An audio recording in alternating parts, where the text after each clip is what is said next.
Pada kesempatan kali ini akan kami wedarkan mengenai misteri dialog Sunan Kalijaga dengan Sunan Lawu.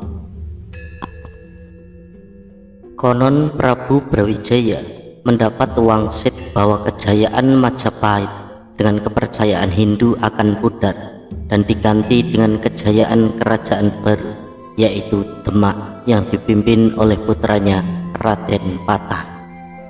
Keberadaan Prabu Brawijaya di Gunung Lawu ditandai dengan adanya batu nisan yang dipercaya sebagai petilasan. Penduduk sekitar menyebutnya Sunan Lawu. Tempat itu pun dikeramatkan hingga kini. Seorang spiritual Jawa sekaligus juru kunci Gunung Malang yang merupakan anak Gunung Lawu, Budi Yanto, mengatakan Lawu menjadi salah satu pusat budaya dan tempat sakral di Pulau Jawa. Namun lebih baik jika Paduka berkenan berganti syariat Rasul dan mengucapkan asma Allah. Akan tetapi jika Paduka tidak berkenan, itu tidak masalah, toh hanya soal agama. Pedoman orang Islam itu syahadat. Meskipun sholat dingklak-dingkluk, jika belum paham syahadat itu juga tetap kafir namanya. Syahadat itu seperti apa? Aku kok belum tahu. Coba ucapkan biar aku dengarkan. Asyhadu alla ilaha illallah wa asyhadu anna Muhammadar Rasulullah. Artinya aku bersaksi tiada Tuhan selain Allah dan bersaksi bahwa Kanjeng Nabi Muhammad itu utusan Allah. Sunan Kalijaga berkata banyak-banyak sampai Prabu Brawijaya berkenan pindah Islam. Setelah itu minta potong rambut kepada Sunan Kalijaga, akan tetapi rambutnya tidak mempan digunting. Sunan Kalijaga lantas berkata, "Sang Prabu, dimohon Islam lahir batin, karena apabila hanya lahir saja rambutnya tidak mempan digunting." Sang Prabu kemudian berkata, "Kalau sudah lahir batin maka rambutnya bisa dipotong." Sang Prabu setelah potong rambut kemudian berkata kepada Sabdopalon dan Noyokinggong, "Kamu berdua ku beritahu mulai hari ini, aku meninggalkan agama Buddha dan memeluk agama Islam. Aku sudah menyebut nama Allah yang sejati. Kalau kalian mau, kalian berdua ku ajak pindah agama Rasul dan meninggalkan agama Buddha." Sabdopalon Noyokinggong ternyata bukan manusia atau jin, namun hanya sebuah kitab. Kami menambahkan mengenai Sabdopalon Noyokinggong, sabdo yang berarti ucapan, berita, tulisan ataupun ajaran, palon yang berarti semesta, alam, dunia, makrokosmos dan mikrokosmos, lalu Noyokinggong untuk kesejahteraan, kedamaian dan kesatuan. Kami tidak sependapat. Sabdopalon adalah seorang manusia. Sabdopalon adalah sebuah kitab yang dibuat oleh beliau yang berjulukan beliau yang ke-10. Isi buku tersebut adalah mengupas semua kitab suci yang diturunkan Allah melalui Nabi. Jadi kitab Sabdopalon adalah kitab tersirat dari segala kitab suci Allah. Jadi bukan seperti yang beredar sekarang, kita harus waspada terhadap pengadu domba atau pemfitnah. Cerita mengenai dialog Prabu Brawijaya V dengan seseorang yang tidak mau masuk Islam adalah di mana Prabu Brawijaya V menerima putra mahkota Majapahit, pengganti Brawijaya V, di mana sang putra mahkota menolak mengganti ayahandanya Brawijaya V dengan alasan putra mahkota tidak mau kerajaan yang beragama Hindu sebagai agama kerajaan diganti agama kerajaan menjadi agama Islam, sehingga putra mahkota tersebut bergelar Raden Gugur dan beliau menjadi pertapa di Gunung Lawu. Raden Gugur ketika meninggalkan istana, beliau bersabda bahwa agama Islam diperkenankan menebarkan agama Islam dengan catatan, bila agama Islam tersebut tidak menjadikan agama yang menjadikan umatnya damai, sejahtera dan bersatu dan saling menghormati agama lain, aku akan menagih janji kepada para ulama dan pemimpin bangsa Nusantara. Dengan aku memimpin rakyat kecil turun menuju kota besar untuk meminta keadilan, kesejahteraan, kedamaian. Kemunculanku dengan tandanya para sepuh akan turun gunung. Gunung-gunung meletus, bencana alam dan manusia di mana-mana. Dengan kepergian putra mahkota atau Raden Gugur, Prabu Brawijaya V menjadi gundah atau bingung, sehingga beliau mencari pendapat siapakah kelak pengganti dirinya. Intrik istana pun bekerja. Beliau mendapat berita bahwa Raden Patah sedang memimpin penyerbuan ke Majapahit. Sehingga Prabu Brawijaya pergi meninggalkan istana menuju ke Blambangan untuk minta bantuan dari kerajaan di Bali.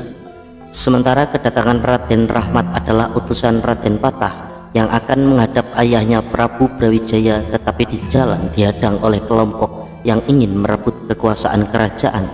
Sehingga Raden Patah mendapat berita bahwa ayahnya sedang mendapat tekanan atau kudeta, sehingga mengirim pasukan untuk membebaskan ayahnya sementara. Prabu Brawijaya V mendapat berita bahwa anaknya akan menyerbu kerajaan Majapahit. Dalam pelarian Prabu Brawijaya, Raden Said atau Sunan Kalijaga menyusul Prabu Brawijaya V. Terjadilah pertemuan di Blambangan, di mana Raden Said menghentikan niat Prabu Brawijaya V meminta bantuan dari kerajaan di Bali.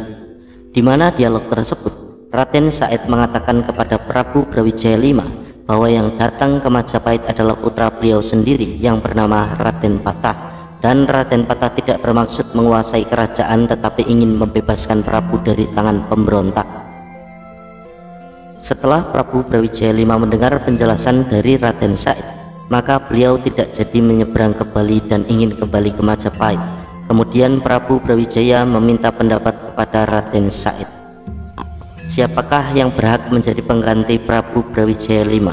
Oleh Raden Said diusulkan Raden Patah, anak Prabu Brawijaya V dengan putri Cina. Kemudian disetujui oleh Prabu Brawijaya V. Raden Said, Sunan Kalijaga kemudian meminta kesediaan untuk Prabu Brawijaya V masuk agama Islam untuk membuktikan pengakuan raja telah menyetujui Raden Patah menjadi pengganti Prabu Brawijaya V dan agama kerajaan Majapahit menjadi agama Islam. Prabu Brawijaya V menyetujui, kemudian Raden Said membaiat Prabu dengan 2 kalimat syahadat. Prabu Brawijaya V meminta kepada Raden Said khusus untuk membaca 2 kalimat syahadat. Prabu Brawijaya V mau melakukan, tetapi tanpa asyhadu. Di mana intinya Prabu Brawijaya V tidak berani dan sanggup yang disebabkan faktor usia dan ketidaksanggupan Prabu Brawijaya melaksanakannya, di mana kata asyhadu yang berarti bersaksi kepada Tuhan adalah sangat berat. Terjadilah dialog yang sangat panjang yang diakhiri oleh suatu percakapan di mana Prabu Brawijaya V mengatakan kepada Raden Said, bila beliau salah dalam mengucapkan 2 kalimat syahadat tanpa asyhadu, maka air danau tempat saya mengucap menjadi bukti besok bila wangi, maka permohonan saya dikabulkan oleh Allah Subhanahu wa Ta'ala. Dan bila besok air danau ini bau anyir, maka saya mengulangi membaca 2 kalimat syahadat dengan asyhadu.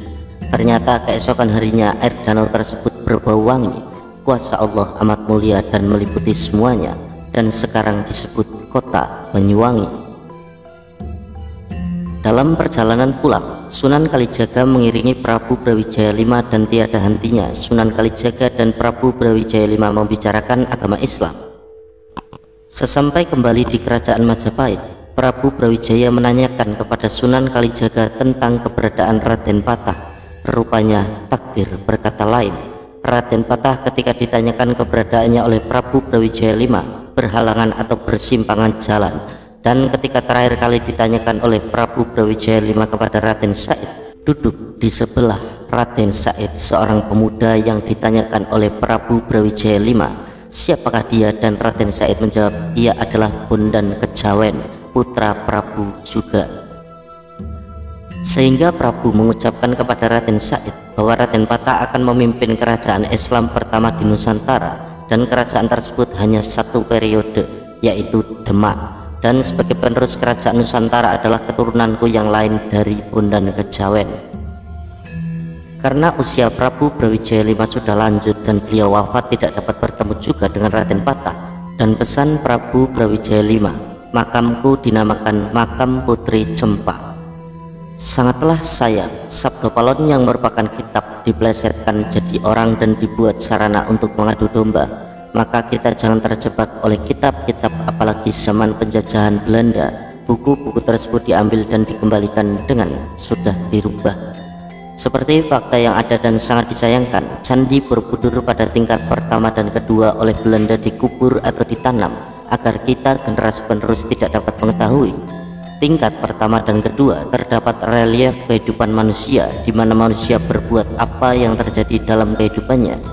Jadi untuk mempelajari buku-buku kuno harus berpegangan kepada budaya adiluhur pendahulu, dan bila tidak cocok mencoba untuk mengartikan apa yang hendak dipesan lewat tulisan itu, apakah simbol atau bikinan Belanda atau anteknya, sehingga kita selalu terbawa arus adu domba dan pembodohan terus menerus. Matur sembah nuwun.